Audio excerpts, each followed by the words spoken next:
السلام عليكم ورحمة الله وبركاته، متتبعين قناة تربية الدواجن. هاج الدجاجات إن شاء الله باغي يقرقوا كما تلاحظون يقرقوا. هنا حاطين من مكان خاص فين يقرقوا. هنا نحطيهم إن شاء الله. هنا كاينة 34 بيضة ديال الفيومي، 4 بيضات ديال البط. إن شاء الله غادي نحاول نقسم البيض 16 بيضة الوحدة. الله يسخر لنا ان شاء الله في هذه البيضات.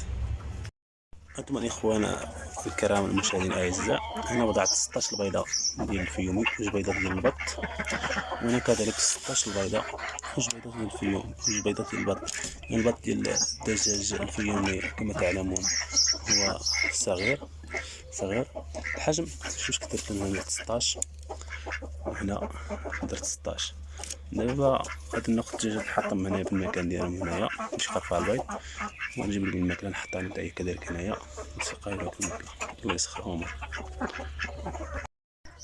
بعد ما حطينا عليهم البيض انا جبت من الماكله خلطه فيها السكالين، فيها الذره، فيها الزرع، فيها القمح، هنا الماء، هنا الشبكه من فوق باش ما يدخلوش عندنا الدجاج الاخرين. مابقاش لا خلينا مبينو علينا.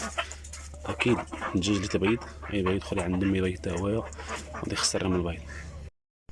والاخوان الدجاج راه دخلنا الدجاج هنايا، بنتسناهم دابا يقرقوا على البيض. والى هنا استودعكم الله التي لا تضيع ودائعه الى الملتقى ان شاء الله بعد مرور 18 يوما او 20 يوما على تفخيص البيض. الى اللقاء. الاخوان هاد الدجاجه عندها سوابق في اكل البيض، وسبحان الله لما وضعتها البيض جيت لقيتها كلات 2 بيضات، يعني اضطريت نقوم بسحبها واخراجها من مكان تقرق البيض. وطرقت هذه الدجاجه وضعت لها 20 بيضه في يومي. اللهم بارك.